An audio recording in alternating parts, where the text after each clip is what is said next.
Good morning, and welcome to our Unitarian Universalist Cooperative Summer Worship Series for 2020. I'm Kendall Gibbons, Senior Minister at the All Souls UU Church in Kansas City, Missouri. When our congregations pivoted suddenly to online worship back in March, in response to the outbreak of the coronavirus pandemic, we all had to invent new formats and adapt to new technologies instantly.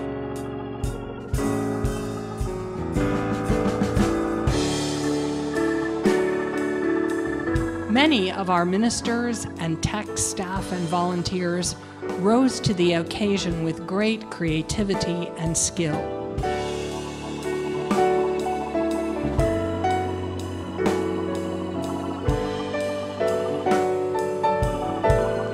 Now, during our traditional summer break and study time, we take this opportunity to share our discoveries and learn from each other through a series of virtual visits to Sunday services with a cluster of our neighbor congregations. Through the gift of online worship, you will hear from some of our newest up-and-coming young preachers and some of our wisest senior colleagues. You will experience how a variety of congregations have embraced the challenges of these new formats. And our sound, video, and streaming tech folks will enjoy a little well-deserved time off. Look for our separate community online gatherings to resume in September. We hope that today's message will rouse your spirit and resonate with your soul.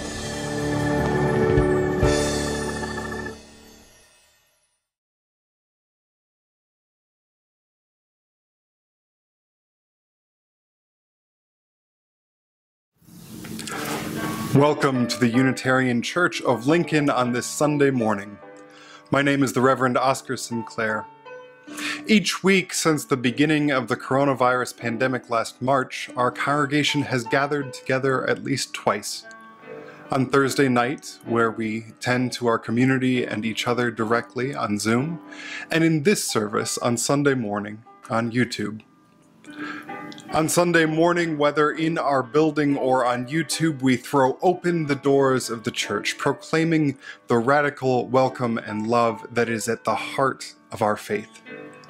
The Unitarian Church of Lincoln aspires to be a loving community, uniting reason with spiritual exploration to transform ourselves and the world.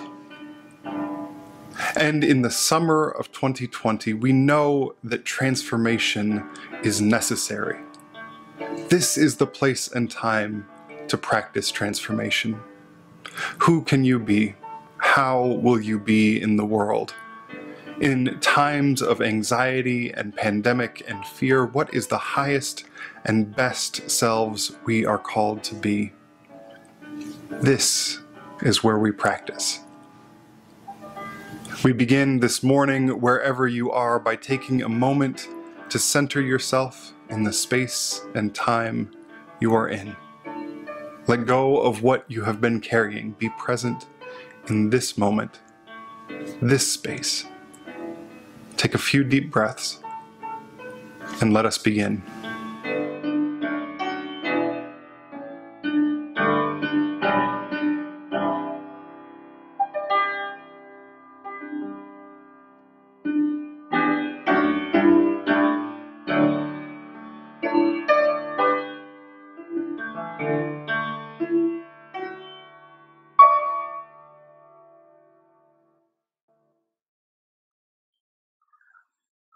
Today's chalice lighting comes to us from the Reverend Sean Dennison, In Praise of Praise. Yes, even now, when so much is broken, praise tears that will not be held back, witness to the immeasurable beauty of the smile of a 6-year-old gunned down by those who praise nothing. Yes, even now, when so much is at risk, praise the blood that pulses its systole and diastole rhythm, dancing to and from the heart, even when the sky is smoke and our masks have become an ordinary necessity. Yes, even now, when so much is struggle, praise bodies that sweat and tremble, muscles tense with embodied comprehension that we are headed the wrong way, and the irresistible urge to change direction, a glorious, clumsy, prodigal return. Yes, especially now, when so much is at stake, praise something, anything, so alive and extravagant that it awakens and calls you to discard despair, abandon apathy, and praise whatever brings you back to life.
Hello, my name is Chelsea Krafka, and I am the Director of Religious Education at the Unitarian Church of Lincoln. Today, we're going to be reading a story called Stay Through the Storm.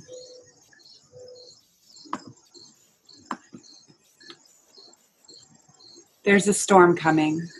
It's brewing in the distance, heading our way. But stay through the storm. I'll be with you. I'll hold your umbrella. We'll find your warmest coat and your shiny rain boots. We'll splash through puddles, and when the wind begins to blow, we'll run inside. So stay. Don't leave me. I'll stay with you. As the rain pours down on the roof, we'll sit by the fire, sipping hot cocoa, and play our favorite game. And when the storm picks up and bolts of lightning flash across the sky, you might wonder if it will ever end. But stay through the storm. I'll be right here. We'll be safe together. When the thunder roars, we can make a fort and count the seconds between the lightning and thunder, so we'll know whether the storm is close or far.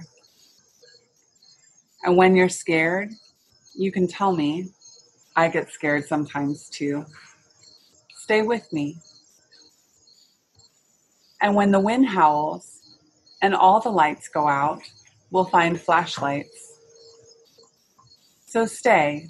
You don't have to be alone. I'll stay with you through this storm and the next. And when the storm passes, we'll go outside and find a rainbow arching all the way across the sky. But most of all, we'll find that we are stronger together because we stayed with each other. And before the next storm comes and the darkness blocks the light again, we'll make a promise to be together. Stay with me. I'll stay with you. And we'll never be alone. And that is the end of our story.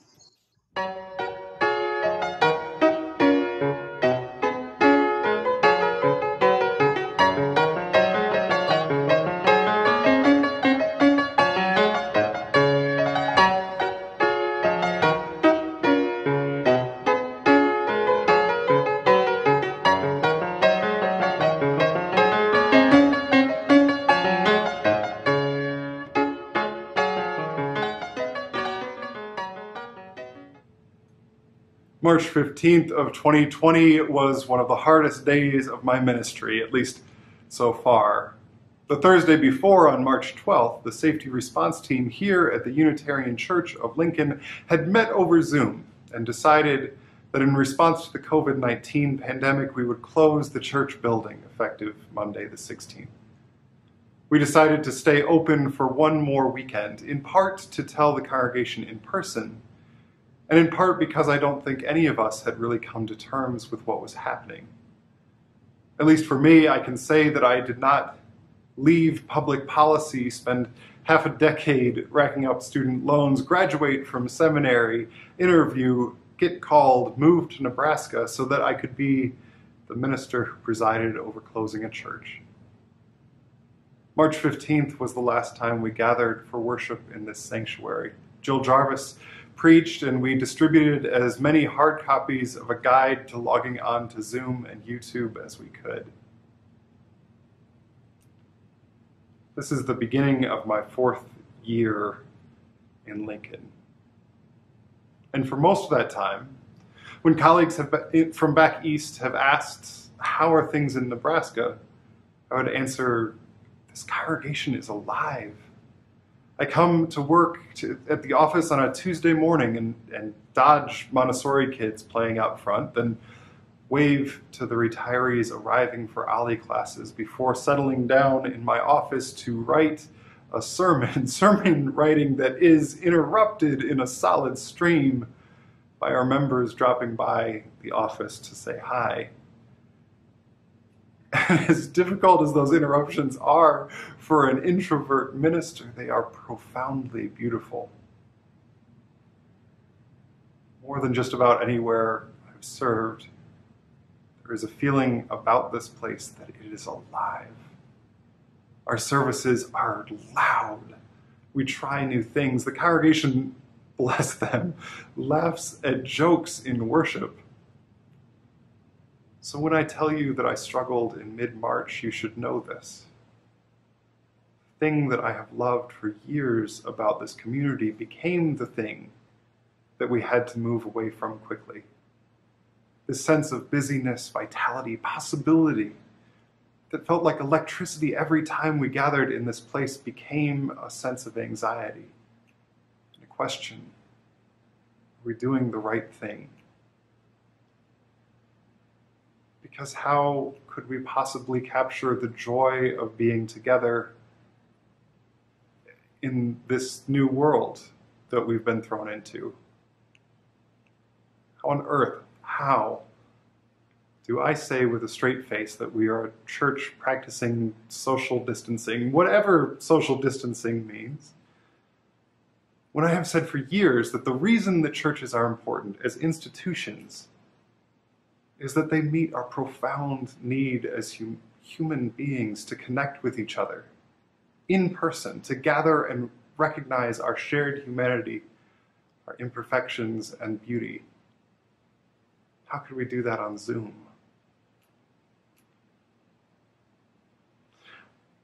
Ultimately, I think this is a question of hope.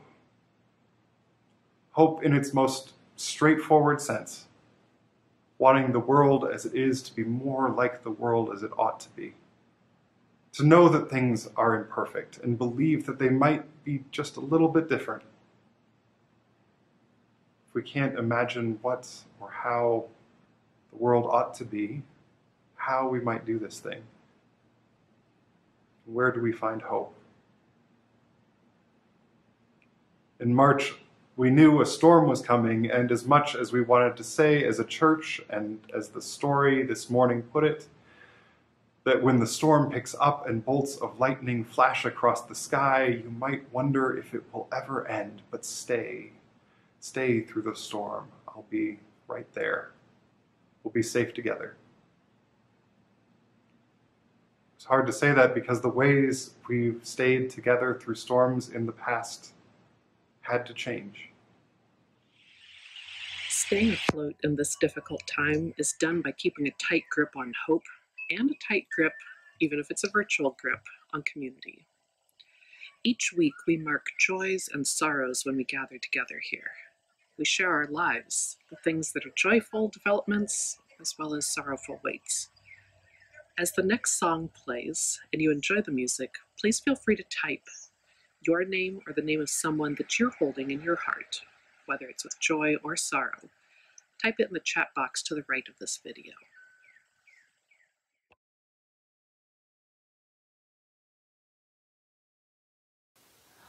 I wish you well. I wish you well. I pray for peace. I pray for peace.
And now these three remain. The Apostle Paul wrote hope, faith, and love. Faith, hope, and love, that is.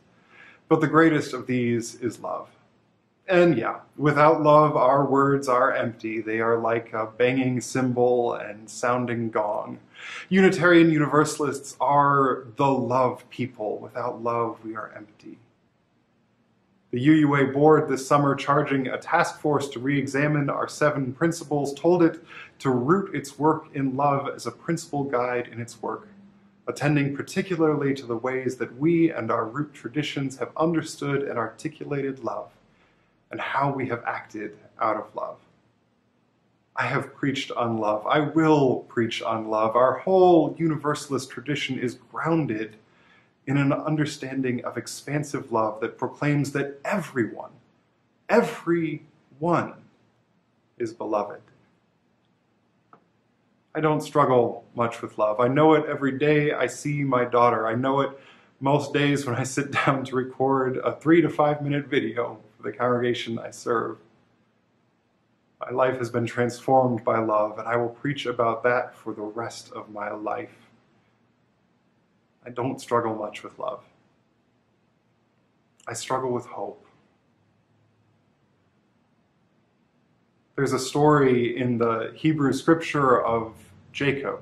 Jacob is described as a calculating, whip-smart young man who flees from his home after cheating his brother Esau out of his inheritance.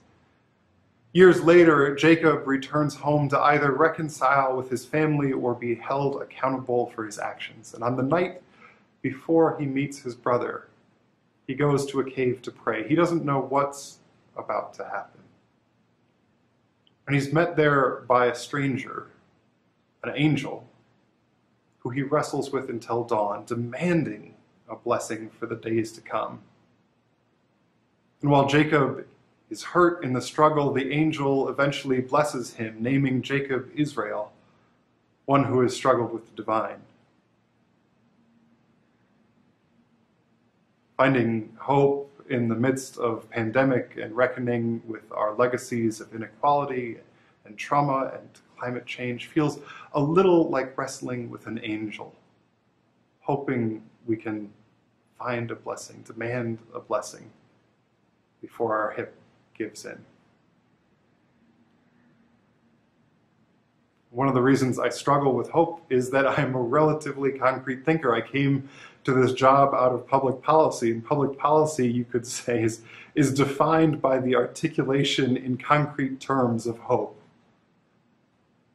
I find myself these days wanting something concrete, something solid to hold on to, some sense that in X months, with Y as an intervention, that will result in outcome Z. Of course, that's not the world we live in right now. I don't think we do ourselves or our congregations any favors when we pretend that hope is easy to find. But Paul didn't put hope right there with faith and love because it is easy. To have hope is to understand, even in this moment, that this is not the only possible world. The poet Adrian Rich wrote, "My heart is moved by all I cannot save, so much has been destroyed. I have to cast my lot with those who, age after age, perversely, with no extraordinary power, reconstitute the world." This is the essence of hope, to cast our lot with those who, age after age, reconstitute the world. Hope anchors us, connects us with that sense of possibility, of reconstitution. Even for us concrete thinkers, it gives us a thing to hold on to, and in doing that, it allows us to move forward. I want to be very clear about one thing. The members of the Unitarian Church of Lincoln, and I suppose everyone watching this, know that I have, over the last decade of my life, struggled with both anxiety and clinical depression. So I hope you understand that I know what I'm saying when I tell you that there are times when you can't find hope, and the answer is not prayer or community, but medical help. And even for a person whose job is what it is, for me, untangling the difference between existential anxiety and clinical depression can be really, really hard. And so it is always better to err on the side of asking for help and figuring it out with professionals. But given that caveat, there's a place for religious communities in finding hope. Because it's in these places, whether online or in person, that we practice the world that we hope for. And when we get it right, and we don't always, but when we get it right, UU congregations give us a kind of harbor in the midst of uncertainty, a port to pause in during the storm before venturing out again. If we couple hundred people in Lincoln, Nebraska, or Kansas City, or Columbus, Ohio, can be together as a community of diverse background and theology with a shared commitment to justice and a better world, then who's to say that a better world isn't possible in the fullness of time? Who's to say that we shouldn't hope? Love is Too Much for One Poem by Sean Dennison. Love is too much for one poem. It bears repetition, needs it to get to all its complexities, the things that make you wonder if anyone believes or begins to fathom it at all. How could they? Things are never what they seem, never what one hopes when love is involved. All the possibilities are only that, only things that could be, and nothing really endures because love changes us all, every one of us. Things are never what they seem. 3 + 3 is suddenly 7, and things that were are no longer, and yet we endure because we long for love and keep faith with it beyond all boundaries, all hope, all reason. Love is too much for one poem, but still we try. We cannot help ourselves. The subject demands it of us, demands our greatest effort, the work of an entire lifetime, though we know these words will never be enough, and our effort is destined for failure. Still, we capture what we can and love.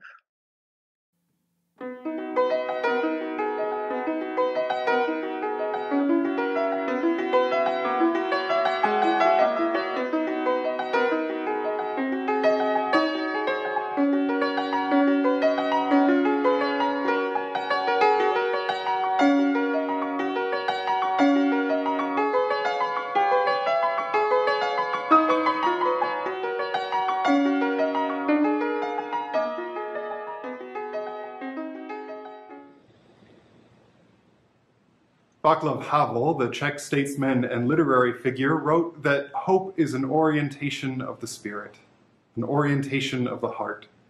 It transcends the world that is immediately experienced and is anchored somewhere beyond its horizons.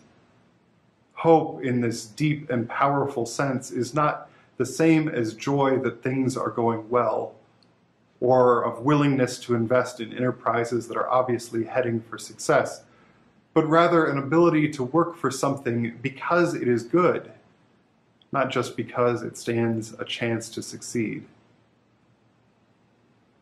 Havel writes that hope is being anchored beyond the horizons of the experienced world. Hope is not being content with the world as it is. And we're pretty good at that. As Unitarian Universalists, we are well-versed at discontent, and we are clear and getting clearer about pointing to the injustices of the world and proclaiming that this is wrong. But where I think we struggle is in making the positive case right now. The case that not only critiques the world as it is, but points to the world as it ought to be. What is the anchor somewhere out beyond the horizon that draws us on? Usually when we think of anchors, we think of them as something to keep us in place, to hold us, to anchor us, literally, to hold us steady as the world around us moves. But historically, and in sailing, there's at least one other use for an anchor. So imagine for a moment you're on a sailing ship in the 19th century. It's big, 150, maybe 200 feet long. There aren't any motors or oars on the ship itself. The ship is designed to work with the wind. And when you're out at the open sea with the wind at your back, the ship just flies. But how do you get out of port? What do you do when the wind isn't at your back but coming straight in your face? What do you do when you're stuck in the doldrums, no wind to be had at all? There's a process in sailing called warping.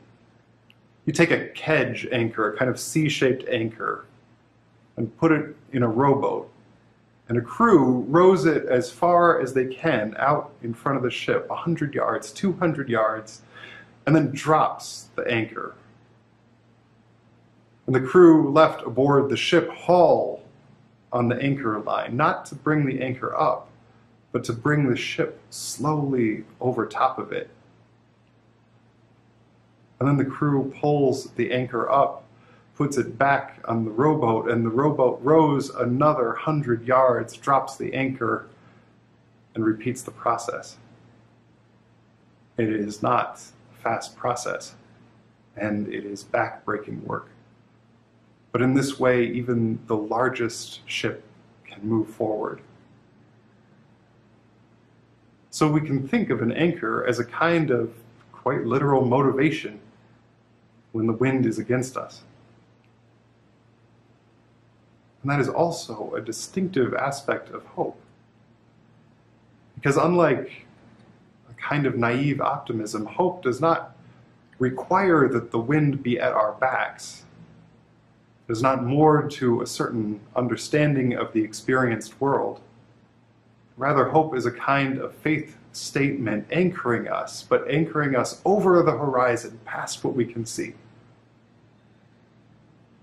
And that's what we need right now, because make no mistake, the months since we closed the building here in Lincoln have been some of the hardest of this congregation's history.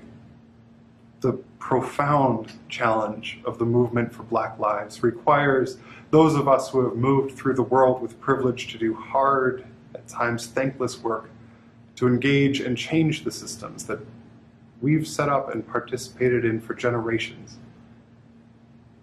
There's a presidential election of some consequence coming up in less than 90 days. And underlying and interweaving through it all is the existential threat of climate change. And so if this sermon carries the sailing metaphor forward, then right now we are in the midst of a huge storm when the winds cannot be counted on to help us move forward. And I still can't articulate exactly what I hope for in this moment. Hope is the thing I struggle with. A better world, yes. Specifics are harder. But I can tell you that I feel it every time I log onto Zoom and I see our members' faces. I feel it when I show up at Nebraska's Capitol building with a few thousand of my closest friends, all wearing masks, but seeing each other as clearly as we have in years. I hear it when my daughter learns a new word. I know it when we gather on Sunday. And so, like the story goes, when the wind howls and all the lights go out, we'll find flashlights. So stay. You don't have to be alone. I'll stay with you through this storm and the next, and when the storm passes, we'll go outside and find a rainbow arcing all the way across the sky, but most of all, we'll find that we were stronger because we stayed with each other.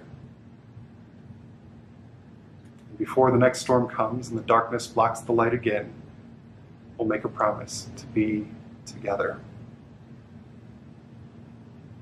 So hold on to hope. Drop an anchor out over the horizon and we will go there together.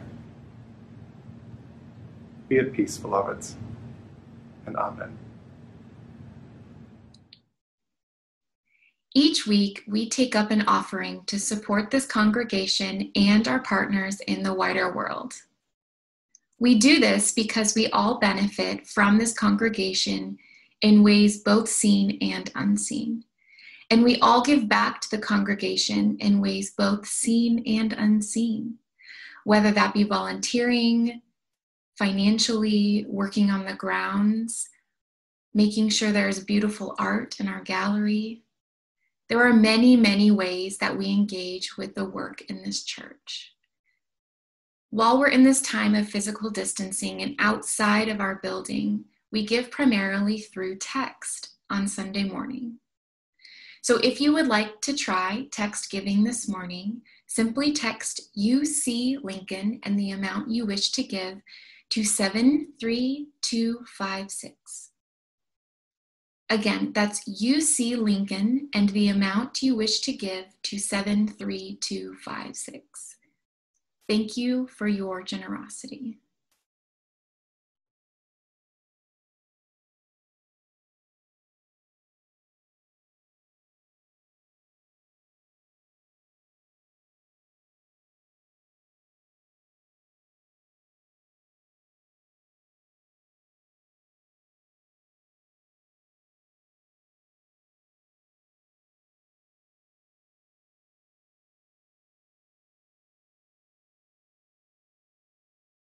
I-M-U-R-E.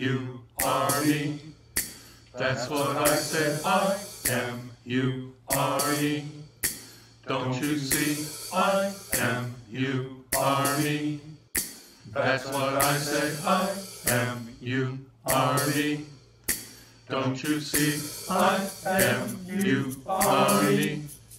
That's what I said, I-M-U-R-E. Don't you see, I'm over here, and you're over there, but there is something between us that's greater than air. It seems like I'm over here, and you're over there, but there is something between us that's greater than air. It seems like I'm over here, and you're over there, that's what I said, something between us that's greater than air. Don't you see, I-M-U-R-E. That's what I said, I-M-U-R-E. Don't you see, I-M-U-R-E. That's what I said,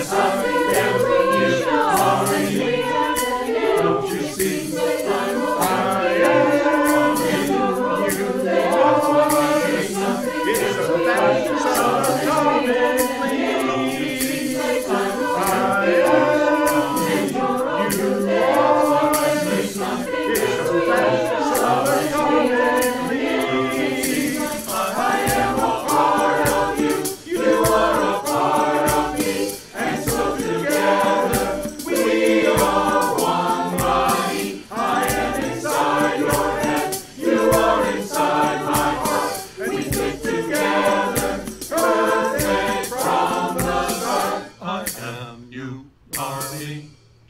That's what I said, I-M-U-R-E. Don't you see, I-M-U-R-E. That's what I said, I-M-U-R-E. Don't you see, I-M-U-R-E. That's what I said, I-M-U-R-E. Don't you see, I-M-U-R-E. That's what I said, I-M-U-R-E. Don't you see, I-M-U-R-E. That's what I said, I-M-U-R-E. Don't you see, I am a part of you, you are a part of me, and so together we are one body. I am inside your head, you are inside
As we close our time together and extinguish our chalice, the ask is a simple one.